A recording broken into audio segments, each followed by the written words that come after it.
Bismillahirrahmanirrahim. Jangan lupa subscribe ya. Kita tahu kematian itu hakul yakin, semua bakal mati. Kalau ada yang boleh kekal, itu Nabi Muhammad sallallahu alaihi wasallam. Karena di saat sakaratul maut Allah tawarkan melalui malaikatul maut, mau kekal di dunia atau mau ambil wafat, pilih yang mana? Rasulullah SAW, karena sudah selesai tugasnya, sudah selesai dakwahnya, sudah sempurnakan agamanya, dia tidak mau milih hidup, malah dia justru berkata, Ar-Rafiq al-A'la, Ar-Rafiq al-A'la, saya ingin bertemu Allah. Sudah buat apa lagi saya hidup di dunia ini? Makanya Rasulullah SAW bersabda, Man ahabba liqa' Allah, ahabba Allahu liqa'ah. Barang siapa yang mencintai bertemu Allah, Allah juga cinta dan sayang bertemu dengan kita. Ini menurut saya, dengan adanya kematian menghilangkan semua impian-impian duniawi kita. Berjabat, hilang nikmatnya jabatannya dengan kematian. Kekayaan, tak ada artinya kekayaan dengan menghadapi kematian. Semua hilang, bahagia, nikmat yang kita rasakan sudah hilang, tak ada artinya. Makanya dunia ini tak ada arti. Mengapa dunia ini tak ada artinya? Karena diakhiri dengan kematian. Makanya kata ulama, apa arti daripada hidup yang ujungnya mati? Apa arti hidup yang ujungnya mati? Arti hidup yang sesungguhnya yang tidak ada kematian sama sekali. Itulah hidup nanti di surga, di akhirat. Itu kalau sudah dibangkit oleh Allah, tidak boleh mati lagi selama-lamanya. Dan kita tinggal milih, mau menjadi neraka, ahli neraka selama-lamanya, atau menjadi ahli surga selama-lamanya. Ketika sudah selesai hisab, ahli neraka masuk neraka, ahli surga masuk surga, Allah subhanahu wa ta'ala memanggil mereka. Dan Allah tunjukkan kematian ini dalam bentuk seekor kambing. Al-maut dibentuk dalam seekor kambing dan disembelih kematian itu. Allah tunjukkan, apakah kalian tahu kambing ini apa? Semua jawab, ahli neraka dan ahli surga. Inilah al-maut, kematian. Kata Allah, disembelih kematian itu. Kematian disembelih. Berarti kematian mati. Kematian sendiri mati. Habis itu kata Allah, Ya ahlan nar hayatun fala maut, wa ya ahlal jannati hayatun bila maut. Wahai ahli neraka, hiduplah selama-lamanya, tidak boleh mati. Ya ahli surga, hiduplah selama-lamanya, tidak boleh lagi mati.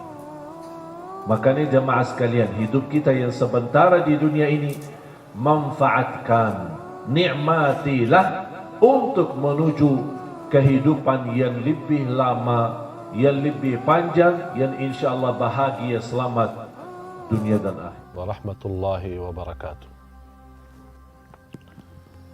Inilah kuburan, kota dan kuburan yang sudah berusia sebelum tahun Masehi. Yang kita hanya melihat dari bangunan kota ini sudah yang tersisa sedikit. Kira-kira apa yang tersisa dari tulang-tulang mereka.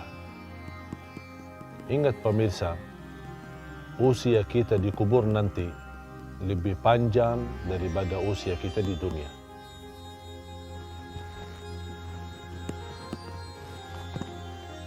Ingat mati sebenarnya sebuah amalan yang menyadarkan kita. Bahkan Rasulullah SAW bersabda, cukup ingat mati menyadarkan. Allah Subhanahu wa taala berfirman, A'udzu billahi minasy syaithanir rajim. Kullu nafsin dha'iqatul maut. وإنما توفون أجوركم يوم القيامة فمن زحزح عن النار وأدخل الجنة فقد فاز وما الحياة الدنيا إلا متاع الغرور. Sadaqallahul azim. Semua yang bernyawa akan mati. Nabi Muhammad sallallahu alaihi wasallam sebaik-baik manusia sudah merasakan kematian. Para sahabat pun sudah merasakan kematian. Siapapun yang bernyawa dari seluruh makhluk, termasuk malaikat, akan merasakan kematian. Hanya Allah subhanahu wa ta'ala yang maha hidup. Allahu la ilaha illa huwal hayyul qayyum. Pemirsa yang dimuliakan Allah subhanahu wa ta'ala, ingat mati adalah selalu membuat kita istiqamah beramal salih, menjauhkan kita dari fitnah dunia, menjauhkan kita dari berlebihan mengurusi dunia. Boleh kita urus dunia, tapi juga jangan lupa mengutamakan akhirat. Akhirat adalah hidup kita selama-lamanya. Tapi sebelum kita menuju akhirat, pasti kita akan masuk ke rumah kita yang baru, adalah kuburan. Kita akan sendiri di tempat yang sempit dan gelap. Ingat selalu mati, akan Allah subhanahu wa ta'ala membukakan jalan untuk selalu kembali. Dan kematian kita cuma sekali. Tidak akan mati lagi. Kalau sudah meninggal dunia dan kita pisah dari dunia menuju ke akhirat melalui proses di alam barzakh, kuburan kita menghadap mungkar nakir kita, kemudian bisa kuburan kita menjadi taman dari taman surga, bisa jadi lubang dari lubang neraka, dan yakini kehidupan kita nanti di alam kubur jauh lebih panjang daripada hidup kita di dunia. Ada orang di bawah kuburannya masing-masing itu sudah ratusan tahun. Padahal usia mereka ada yang masih muda, bahkan ada yang masih bayi. Habis kita dibangkitkan oleh Allah Subhanahu wa taala, sekian tahun kita di alam kubur, dibangkitkan oleh Allah Subhanahu wa taala, terjadilah hari kiamat dan kita akan menghadap Allah untuk dihisab. Habis proses hisab, fariqun fil jannah wa fariqun fis sa'ir. Satu golongan masuk ke surga dan satu golongan masuk neraka. Dan disitulah makna kehidupan yang abadi. Bisa abadi di neraka, bisa abadi di dalam surga.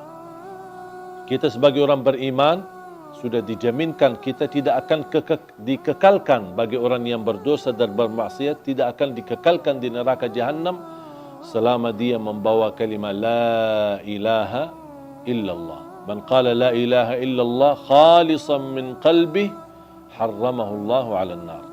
Di riwayat adkhalahu Allahul jannah. Diharamkan, dikekalkan di neraka Jahannam bagi orang-orang yang membawa kalimat la ilaha illallah. Artinya kalau kita orang-orang yang suka mengucapkan kalimat itu tapi tidak mengamalkan isinya, tidak membatuhi aturannya, bisa jadi gara-gara dosa maksiat, kelalaian kita bisa menantarkan kita ke neraka. Tetapi salah satu jaminan tidak akan kekal di neraka Jahannam adalah la ilaha illallah. Dan mohon maaf, siapa yang mau sebelum ke surga mampir ke neraka dulu? Kira-kira siapa yang berkenan? Kalau memang kita tidak mau mampir ke neraka dulu, jangan anda mengucapkan kalimat la ilaha illallah saja, tapi anda menjadi hamba yang batuhi dan taati. Jadikan hidup di dunia ini adalah surga kita di dunia dengan kalimat la ilaha illallah. Itulah dengan kalimat la ilaha illallah, dengan kita mempunyai syarat-syaratnya, mengamalkan isinya, membatuhi dan mengikuti aturannya, kita akan diselamatkan oleh Allah SWT dan akan kita bahagia dalam kehidupan kita di dunia yang sementara dan juga akan bahagia selama-lamanya nanti di akhirat. Jangan sampai dunia ini yang hidupnya sementara melalaikan daripada kehidupan yang abadi. Banyak orang masih memilih kehidupan enak, tapi nanti di akhirat sengsara.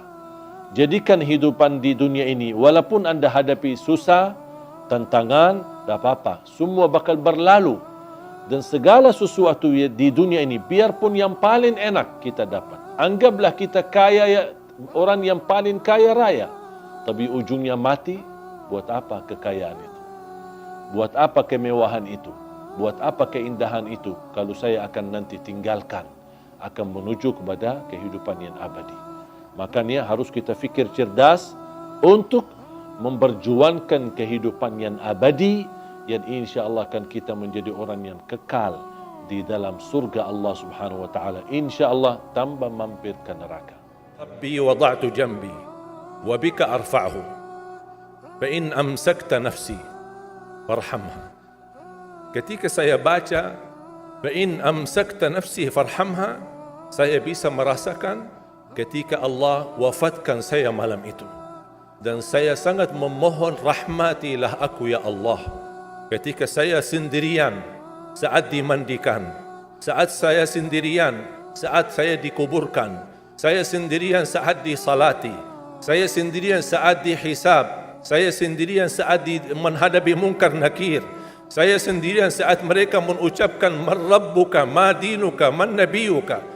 Kalau bukan rahmatmu ya Allah, saya tidak akan bisa apa-apa. Saya tidak bisa nyaman, saya tidak bisa selamat, saya tidak bisa bahagia. Bagaimana kuburan yang sempit dan gelap bisa menjadi kun fayakun raudatum min riyadil jannah, taman dari taman surga. Bahkan Allah tunjukkan posisi kita di surga. Makanya seorang hamba yang bisa melihat posisinya di surga, dia berteriak, ya Allah, aqimis sa'ah, segerakanlah datangnya hari kiamat. Sebaliknya orang-orang yang na'udzubillah, ketika disempitkan kuburannya, bertambah gelap, bertambah hitam, belum lagi turun azab, ditunjukkan posisinya di neraka di sampingnya, dan dia berteriak, ya Allah, la tuqimis sa'ah, janganlah terjadi hari kiamat. Sudah aku disiksa di sini, sudah cukup, apalagi akan disiksa nanti di hari kiamat. Makanya ketika saya baca bismika rabbi wada'tu jambi wa bika arfa'hu fa in amsakta nafsi, ya Allah, kalau memang nyawaku malam ini dipertahankan, rahmatilah ya Allah, karena prosesnya panjang. Ketika Uthman bin Affan disebutkan surga dan neraka, tidak pernah nangis. Tapi ketika dibahas kuburan, 3 malam tidak bisa tidur. Kata beliau, al-qabru awwalu manazilil akhirah. Kuburan itu langkah awal ke akhirat. Kalau itu lulus, lancar, bahagia, selamat, insya-Allah lebihnya aman dan sambil menuju ke surga. Tapi kalau kuburannya menderita, menjadi tersiksa, menjadi pahit dan tidak bisa nyaman, tidak akan bisa nyaman lebihnya dan selanjutnya, na'udzubillah min zalik. Wa in arsaltaha ya Allah, kalau memang kami di malam ini masih ditetapkan, masih punya umur dan dilepaskan nyawa kami, kami masih diizinkan untuk beraktivitas dan beribadah, mendekatkan diri kami kepadamu ya Allah, kita ingat, fahfadha, jagalah dirimu, karena kami takut juga mengulangi dosa, kami takut lagi mengulangi kesalahan, kami takut menjadi orang yang suka selalu masbuk atau ketiduran dari salat. Kami suka terlalu banyak kelemahan dan kebodohan kami. Kami tidak mau ya Allah. Jagalah diri kami sebagaimana terjaga dirinya hamba-hamba yang salih. Wallahi jamaah sekalian, saya usulkan kalau bisa hafal doa ini, karena sangat indah, hayati maknanya, dalami isinya, agar kita tidur dan kita merasakan tergantung diri kita dengan rahmat Allah Subhanahu wa taala.